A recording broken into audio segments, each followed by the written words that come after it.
A few weeks ago, I put out a tweet asking if coaches around Twitter could give 3 pieces of advice for new offensive coordinators. Today, we're going to be going over some of those answers as well as some of my personal thoughts for any new OC that's starting out. The first piece of advice is going to be figure out your identity. So that's going to be number one, right? Is who are you? That's kind of the basic question that every coach needs to ask themselves is who are you and who do you want to be? So a quote here I love by Bruce Lee is, I fear not the man who has practiced 10,000 kicks once, but I fear the man who has practiced one kick 10,000 times. So that means pretty much don't sell yourself too thin, right? You don't want to try and be good at everything. You don't need to be good at everything. You can really run 2 to 3 run schemes and have a fluid, consistent run game. You don't want to try and practice 10 different run schemes or 10 different things because you're not going to master one of them. Okay, I'd rather be good at 1 or 2 run schemes, know everything about them, get the combos down, make sure that everything within that run scheme is perfect, and that I have an answer for every single thing a defense can do within their run scheme. So I always want to make sure don't sell yourself too thin with that. Make sure that you're good at one thing. Don't try and be good at everything. Who do you want to be? Like I said, do you want to be an outside zone team? Do you want to primarily run wide zone? From there, how can you accomplish what you want to be? By doing that, you want to make sure you're mastering one-on-one blocks. You're mastering the 2-on-2 combo blocks, mastering 3-on-3 combo blocks. You're getting the right techniques down. So your main focus is going to be about that scheme and then trying to master the little bits of fundamentals within that scheme. And then when the pressure is on, make sure you're going back to your roots and who you are as an offense, right? When the pressure is on, it's fourth quarter, it's late in the game. Don't try and be someone you're not, right? Your kids are always going to go back to their training and back to who they are just because they've done it so many times. Don't ask them to do something new that they're not used to and putting them in that situation. When the pressure's on you, you kind of tend to shrink down a little bit, right? But you want to make sure that you're shrinking down into what you're good at and what you know the best. Next is the old acronym KISS. Keep it simple. And the last S you can make whatever. Keep it simple, stupid, right? But main thing is just keep it simple, right? Less is more. And you got to remember with these kids, especially if you're coaching middle school kids or even high school kids, they're at school all day, right? They're up from 6 a.m. and then they're getting to practice 7 hours later. And they play both ways. And you got to keep your install simple because there's a lot going on in their minds, right? They're thinking about their history exam. They're thinking about their science exam. They're also thinking about if they're playing defense, they're playing special teams. There's a lot going on in their brain. You want to make sure, at least offensively, that you're trying to keep it as simple as possible. One-word concepts, right? You can tag it if you'd like. If you guys have players that are more one way, then you can get a little bit more complex. But for the most part, just try and keep it as simple as possible. And especially with the kids' brain nowadays, right? You see all TikTok and everything too. They have shorter attention spans. So you want to make sure we're getting to the point right away. Make sure they learn what they need to learn. Don't try and drag it on as long as you can. You want to make sure get to the point, get in, get out, and do what you need to do.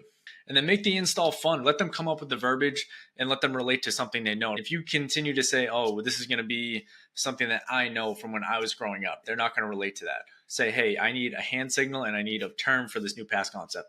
They're going to have fun with it, right? Have the captains do it, have the quarterback do it with the wide receivers. Just have those guys work towards something, and then they're going to be able to remember it a lot easier because they came up with the name. They came up with the hand signal, so it becomes a little bit easier to learn in that sense. Now, fit your scheme to your skill. You want to make sure that you don't force your players into a new system. You want to make your system work around the player's strengths. And a quote is, don't put a square peg into a round hole, right? If you have a lot of speed on the outside, there's no sense in trying to run I formation and trying to force those guys into running I formation. If you have speed on the outside, spread everyone out. Use as much space on the field as possible because you have the speed rather than what the defense has, which is a little bit slower. So you have the speed advantage on that side. If you have strength and you don't have as much speed, that's when you can get into more heavy personnel sets and really do some damage within the box. Don't try and spread everyone out because you don't have the speed. The defense is going to be a little bit faster than you, so use your strength to your advantage. If you have smaller linemen, then you can go more wing T based, where it's going to be more misdirection, and you can really influence the defense just by giving a fake handoff to the fullback running trap, and then you have buck sweep coming around. So different things like that where you can mess with the defender's eyes, and that's going to take advantage of the small alignment that you have because they'll be able to take advantage of those misalignment with their eyes. They're going to be able to get simple down blocks and then use their speed and space like pulling and quick trap and different things like that within the wing T. And then the bottom one here, if you guys have seen the movie Division 3 with Coach Vice, where he takes a pocket passer and he puts him in a triple option offense, right? Don't be that coach, right? Don't try and force your guy who can throw the ball and he can sling the ball just because you don't know much about the pass game. You got to influence yourself. You got to make sure you're educating yourself too to change your game a little bit to fit to your player's strengths, right? So don't be Coach Vice. Don't take an all league passer and throw him in a triple option offense. Make sure you're working towards their strengths. If you are an offensive coordinator or just got promoted to be an offensive coordinator, we are offering an offensive coordinator university course through victorysports.com. And this is going to be taking a deep dive into what it is to be an offensive coordinator, right? It's going to be taught by football coaches with over 20 years of experience between me and my brother, Coach Chris Haddad. And it is going to be going through 10 hours of video content. It's going to be full breakdown on specific schemes, as well as just different ways to break down defenses and different ways to game plan. You're going to be getting principled templates too to help you with your game planning process to make sure you stay organized, as well as offensive blueprints, and you get access to the Victory staff, which is me and my brother, Coach Chris, and we're going to be available via email or via DM on Twitter. You're also going to be getting a copy of the 150 drills for coaches, and you get a lifetime access to this course. If you guys are interested in checking this course out, I'm going to put the link in the description. Next is trust your assistant coaches, right? And that's a huge thing it's going to take so much pressure off you and so much off your plate. You don't try and do everything. It's just a long and exhausting season. You're going to burn out by week 3 or week 4 if you're trying to do everything, or if you're stressing about every little thing within the offense.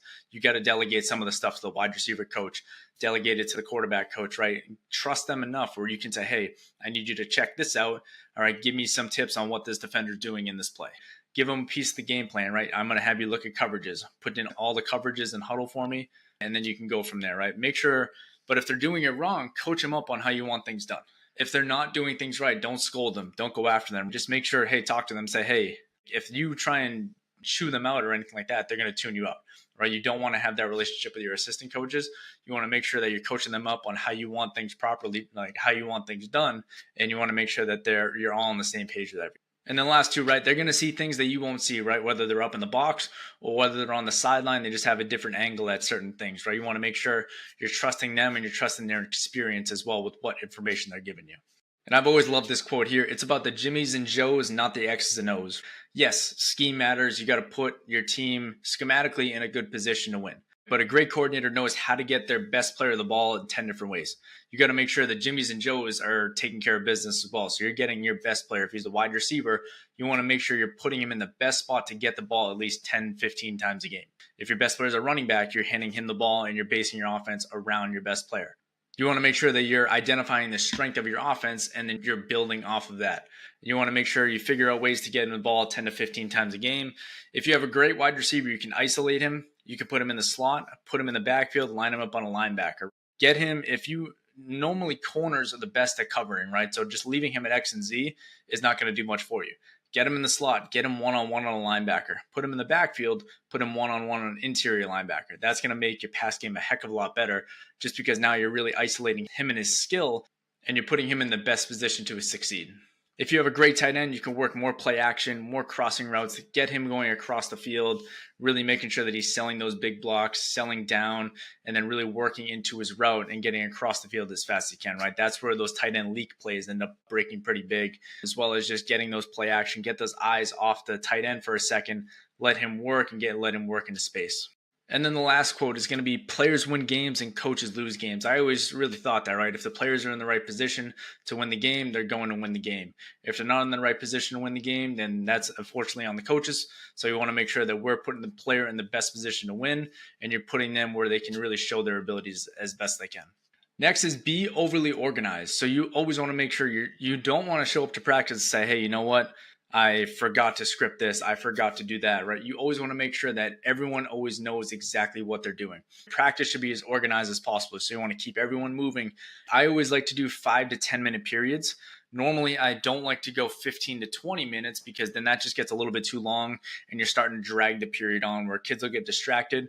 You want to make sure that everything is going as fast as possible, right? No one's ever really standing around unless they're resting in between drills. But you want to make sure that everyone is moving as much as they can. And if you have less coaches, you want to do more group work, right? We came this year for my school, we only had 4 varsity coaches. So we had a wide receiver coach, we had a quarterback coach. I was the tight end running back and also helped with the line. And then we had a line coach, right? So we only had 4 coaches for an entire varsity and JV program. So we had to make sure we weren't doing as much indie periods, but we also mixed in some more group work. And then we coached those like they were indie periods. So we can get the more technical stuff down during the group periods. But just because you have less coaches doesn't mean that you shouldn't have a slower base practice, right? We can still do a lot of things just with 4 coaches, and we averaged right around 40 guys per, like, on our JV and varsity team. So still had a good amount of numbers, but we were still able to keep everyone moving the entire time. And then scripting is going to help you a lot too, because I went through a period where I was trying to read off my call sheet as well as send the plays in, and it was just taking way too long. I was only getting like 6 reps during a team period. Now I script 7, 8 plays. We get those done in about 4 minutes. Now the 2s hop up and we're able to get those same 8 plays done. So we can get roughly 16 plays done within a 10-minute period, and that's both 1s and 2s. So just make sure you're scripting in team periods, as well as your inside run periods, as well as your blitz pickup periods. Be organized with your install plans. Be organized with your position coach's responsibilities, right? You always want to make sure they know exactly what they're supposed to be doing. So they know what they're supposed to be doing in their indie periods. They know what they're supposed to be doing within a group period, a 7-on-7 period, who they're looking at, what they're looking at, also on their game day responsibilities. Who are they watching, right? Don't let them just watch the game. Have a specific responsibility. Wide receiver coaches watching back 7, or the near side corner and outside backer. How are they doing with these 2x2 coverage? How are they doing with the 3x1 coverage? Give them specific responsibilities on that day, just so you can have more forms of communication on game day. And then also game day communication, right? Who is giving you updates during the game? I was a booth guy at one point before I was a coordinator, and I coached with my brother. He was always saying, because I would talk to him about some of the defensive stuff, and the worst thing you can have, and I was that guy too, is a guy narrating the game. So my brother being my brother, just saying, hey, dude, stop narrating the game. I can see what's going on. So have a guy in the booth that's going to give you quick little snippets. My coach in the booth, Coach Derek, right now is awesome. He just gives me what I want to hear.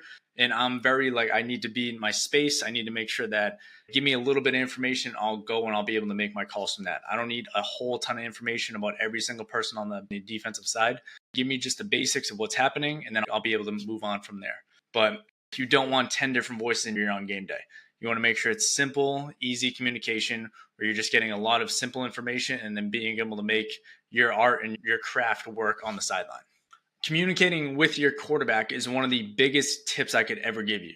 And your main thing is you need to build a relationship with him. You need to make sure you know what he's comfortable with in the offense and see what he's uncomfortable with. And if you need to cut it out of the offense, you have to cut it out of the offense, right?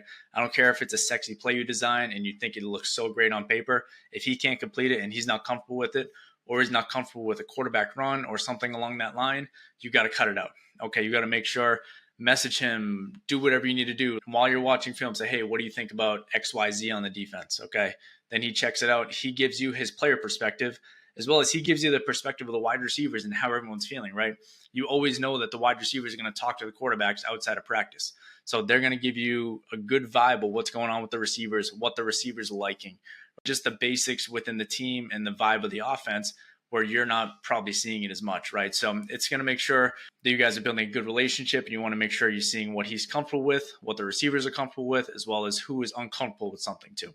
And he should also be involved in the game planning process. So whatever you're thinking of installing that week, I usually will message my quarterback after my coaches meeting and say, hey, we all agreed on this, adding this in. What do you think of this? Okay, I like it. I want to try it. Or no, I'm not really liking that. I'm not comfortable with that. Okay, we'll move on from it. Okay. But he definitely should be involved in the game planning process somehow.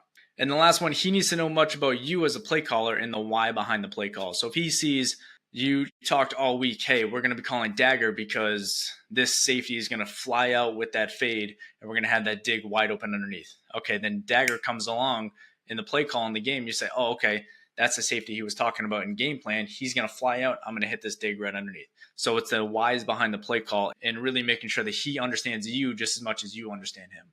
And a lot of guys end up forgetting this part here, right? It's still a game. All right, don't let it consume you. It's not your entire life, all right? I know, obviously, college coaches, they're getting paid to do this as their entire life. Yes, that's great. If you're a high school coach, if you're a first-year coordinator going in middle school into high school, it's still a game, right? Keep it as a game. Don't let it consume your entire life. You don't need to spend 12 hours on a Sunday game planning. If you are doing 10 to 12 hours on a Saturday and as well as 10 hours on a Sunday, you're doing way too much. You're doing way too much game planning and you're overthinking a lot of different things. You want to make sure you're organizing your game plan. You get a system down where all coaches are involved in the process. And you want to make sure you have time limits as well. If you need to set up a schedule, say, hey, it's from 7 to 8, I'm looking at coverages only. So from the last 4 games, I'm going to sort on defense. I'm going to go all my different coverages. I'm going to look at all my different coverages. Have time limits for that and keep it organized within your game planning process, just so that you're not just going, okay, 1, I don't know how to game plan. 2, I'm just going to watch the defense's film for 10 hours and see if some ideas pop in my head. It's a waste of time. Just be organized with it. It's going to save you so much time. And also use huddle data to your advantage. That's why it's there. And the data entry part is the worst part of football, right? And I know all defensive coaches will tell you that too.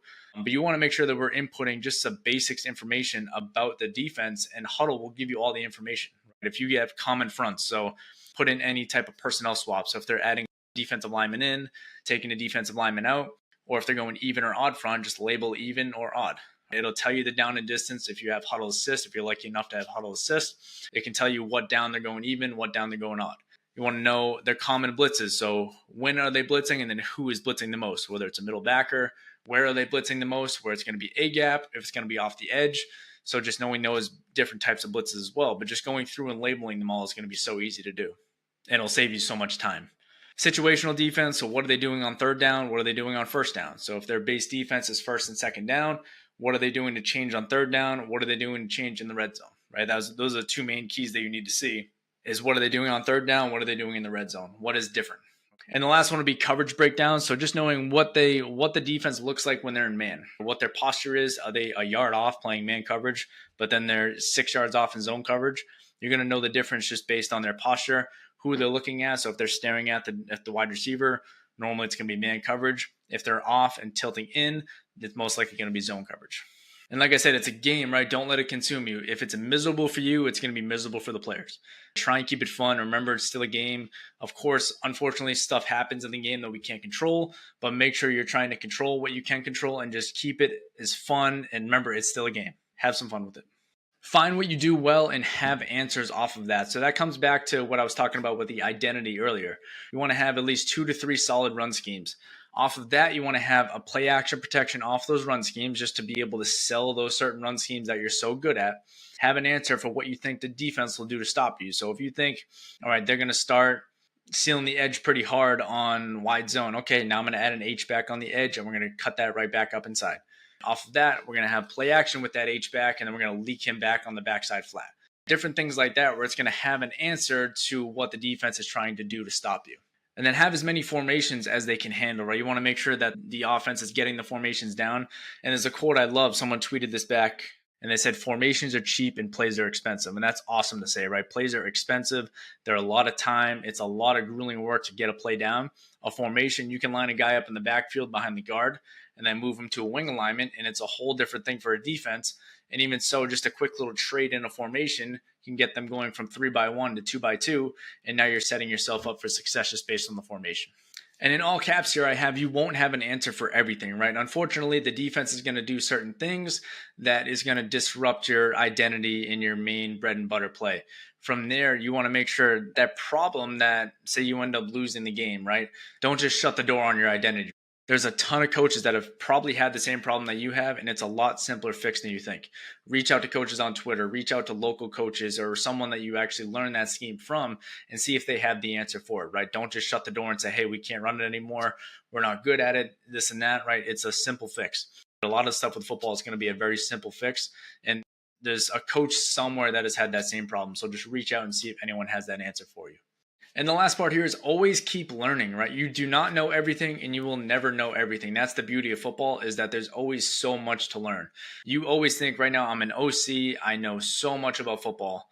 And I'm here to tell you, I've been an OC now for going on 4 years now, going on my 5th year. And I feel like I know nothing, right? I'm still learning stuff every single day. I know a good amount about football, but you will never, ever know everything. And that's the beauty of it. You can continue to grow, continue to learn so much about this awesome game. There's always something from another coach out there that will help your team. And the thing with growing as a coach, right, you expect your players to train, to lift weights and run. And you got to think now they should be expecting this of you. You should be looking to grow, educate yourself, and put them in the best position to succeed so that you're not running the same thing and putting them in a tough situation to have success. Keep growing, learn different things, right? Grow and expand. Like some of these different colleges, if they're going to be looking to play college ball, don't be so confined with what you know. Explore, see what these other college coaches know, and see what you can simplify down to the high school level. So then when they get to the college level, and now they're running some of the stuff that they're already running up there. So make sure you're just continuing to grow and always keep learning. And a couple pieces of advice to end with, right? So remember, if you're going to listen to the people in the stands, you might as well go sit with them. That's always a quote I've always loved, because you're always going to have fans chirping. You're always going to have fans saying certain things about the offense, this and that. Don't listen to them, right? Ignore them. And then a quote off of that I always love is, don't take criticism from someone you wouldn't take advice from. So if they're not helping you and you wouldn't take advice from as a coordinator, as a coach, as a leader, then don't take criticism from them. All right. Just block out the noise. That's the tough part about this position, right? You have all the eyes on you. All the eyes are depending on you for your offense to succeed. But now at that point, you just got to block out the noise. All right. Continue, work for next week, and just continue to grow. And believe in yourself, right? You're in this position for a reason, and someone believed that you can do it. So you're not getting this job just because they're throwing you in there and saying, hey, good luck. You're in this job for a reason. Someone believed and said, hey, I think you can manage this offense and you can coordinate this offense. So making sure now you're believing in yourself, and someone had that belief in you to take care of this position. So now you got to have that belief in yourself. And lastly, it's just to make sure you keep your ego to the side and you keep your players first. Everyone always goes to clinics every single offseason and wants to really enhance their offense and do all these cool things that these new offensive coordinators are coming out with. Unfortunately, some of them you can't do, right? That just is what it is. You want to make sure that you're not just throwing plays out there that just look sexy and you want to make your offense look crazy, right? The eyes are on you, but you got to make sure that you're putting the players first. Players should always come first within the team, within the offense, and just make sure that they're getting taken care of so that they're putting in themselves for the best position for success.